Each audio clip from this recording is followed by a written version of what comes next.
This is the vortex and whirlpool, the center of human life today on the earth. Now the tide rises and now it sinks, but the flow of these rivers always continues. Here it seethes and whirls, not for an hour only, but for all present time, hour by hour, day by day, and year by year.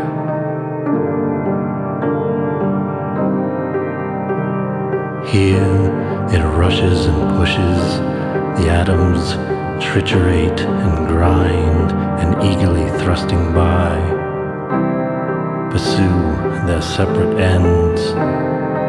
Here it appears, indifferent to all else but itself, absorbed and wrapped in eager self, yielding only to get its own way, driving, pushing, carried on in a stress of feverish force, like a bullet.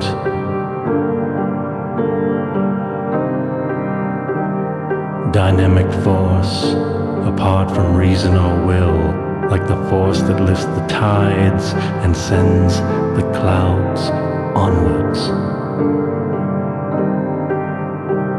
The friction of 1,000 interests evolves a condition of electricity in which men are moved to and fro without considering their steps. Yet the agitated pool of life is stonily indifferent. The thought is absent or preoccupied, for it is evident that the mass are unconscious of the scene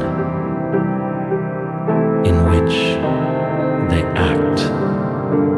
But it is more sternly real than the very stones, for all these men and women that pass through are driven on by the push of accumulated circumstances. They cannot stay, they must go. Their necks are in the slave's ring. They are beaten like seaweed against the solid walls of fact.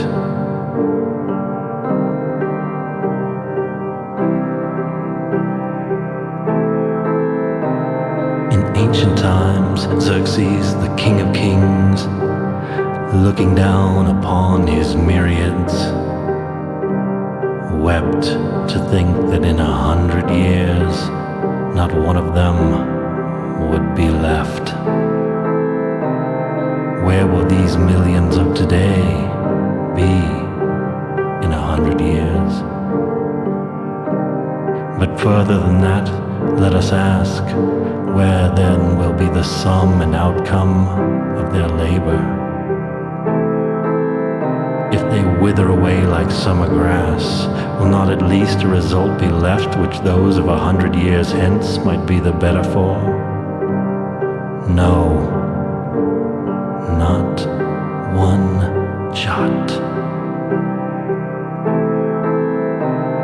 There will be no sum or outcome or result of this ceaseless labor and movement. It vanishes in the moment that it is done. And in 100 years, nothing will be there, for nothing is there now. There will be no more sum or result than accumulates from the motion of a revolving cowl on a housetop. Nor do they receive any more sunshine during their lives, for they are unconscious of the sun.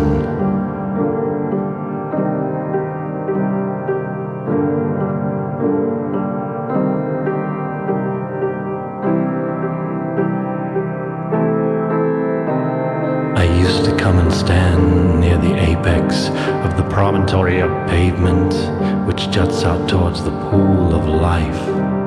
I still go there to ponder.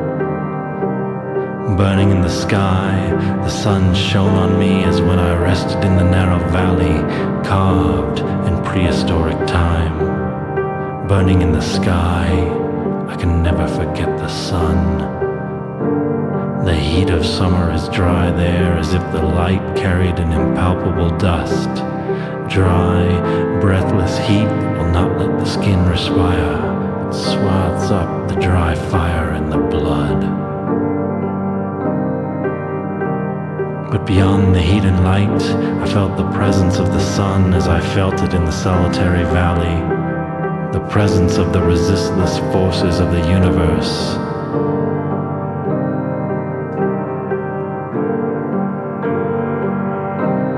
The sun burned in the sky as I stood and pondered.